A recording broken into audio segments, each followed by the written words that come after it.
In today's video, we're going to continue our 2019 NHL Top Prospect Series, and we're taking a look at the 2019 Stanley Cup champion St. Louis Blues, and that's coming up next.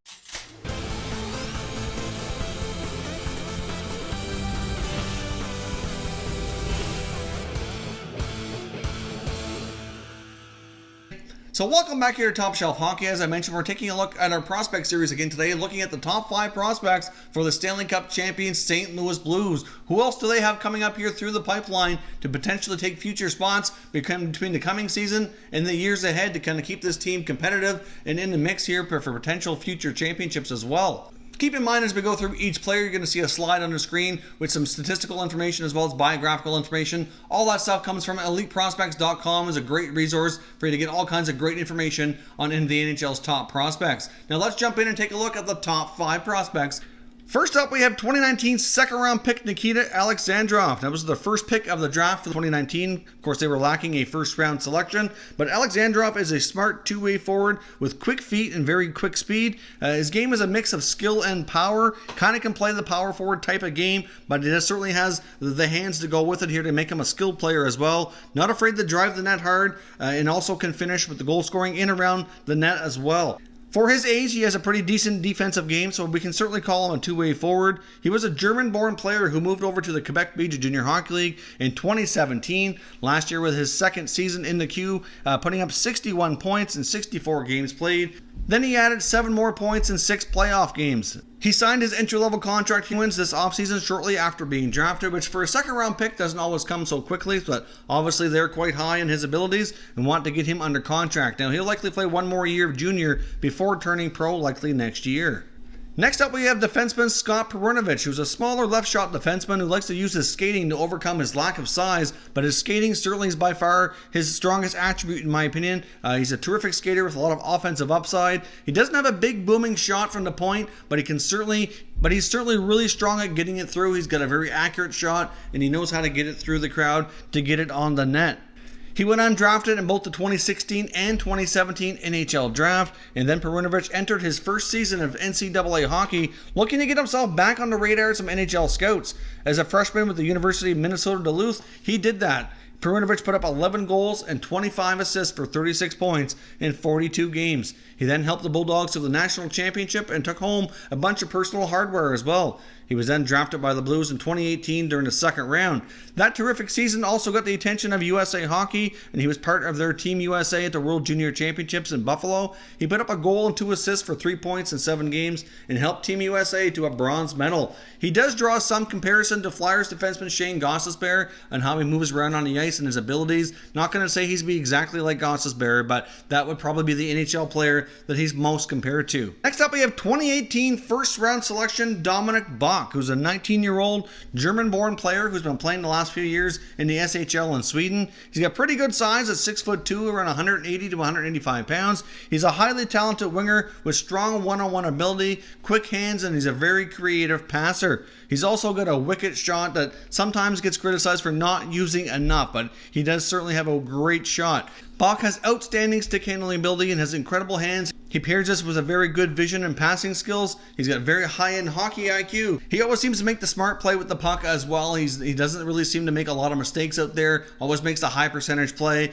and doesn't really turn over the puck a whole heck of a lot, which is great to see for somebody his age. The NHL player that he does seem to draw some comparisons to would be Nikolai Ehlers of the Winnipeg Jets. Next up for the St. Louis Blues, we have Kostin, who's a Russian-born player. He's a very smooth skater with a powerful stride, and he can generate speed with very few strides. Like, he gets up top speed very quickly, and like I said, he can certainly be a power forward type of role.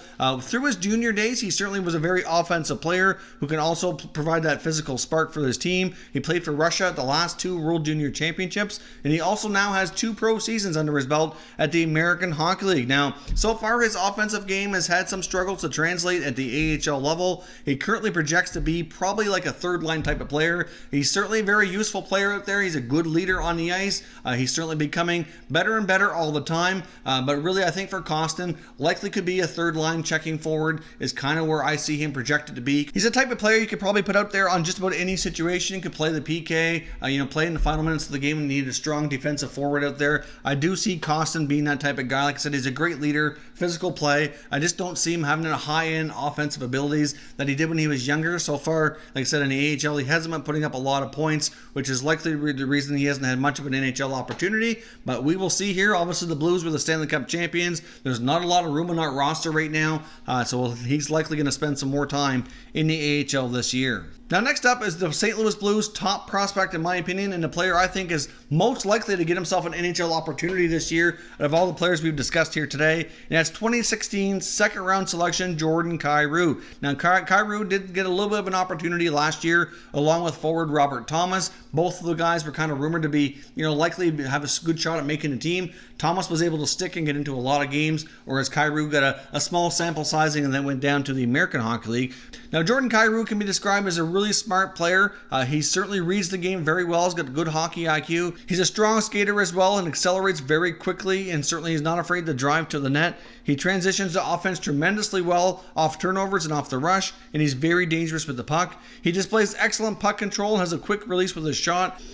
His forte, though, for sure, is his ability to make a lot of creative type plays. Like I said, his passing ability is likely his strongest attribute, but he certainly has the ability to finish as well. He's just a very creative offensive player. Seems to make a lot of highlight reel type plays. All in all, I think we can also say he's a very hardworking two-way player who can be relied upon in all situations. His first pro year last year in the AHL was very productive for him, putting up 43 points in 47 American Hockey League contests. And like I said, I do think he has an excellent shot at getting more of an NHL opportunity this year. It's really hard to say if he could crack a roster spot at a training camp because right now the St. Louis Blues have become a very deep team. Obviously last year things did not start well for the Blues, but they finished incredibly well winning the Stanley Cup, and the majority of their team, almost all of them, are back. The only real question mark right now is Patrick Maroon, so there's not really much for openings in that forward group per se, and Kyrou may or may not be able to grab himself a spot, but I do think he would be one of the first call-up options as soon as that's available for him, and I can certainly see him likely getting at least more action than he did last year, and I guess it just really boils down to how he plays. But he's an exciting offensive type of player, and I do see him having a lot of success in the NHL here longer term. So that is your top 5 prospects here for the St. Louis Blues. Of course, as always, I'd love to hear your thoughts and your opinions on these 5 players. Which do you think will have the most impact on the future short term as well as longer term? Now, of course, the Blues are a team that doesn't have a real deep prospect pool. They have had a lot of other guys make the NHL lately, like Robert Thomas. So they do have some of their younger guys that are, not too recently drafted already playing with them, and they have been a little bit low on draft picks as well, especially for this past 2019 NHL draft. So I guess we'll see here how Doug Armstrong continues to stock the cupboards and plan ahead here for the future. If you're new to the channel, consider subscribing and turning on your notifications so you don't miss any future content. Give this video a thumbs up if you enjoyed it as well. I'd appreciate it if you did. As always, thank you for watching, and I will catch you next time.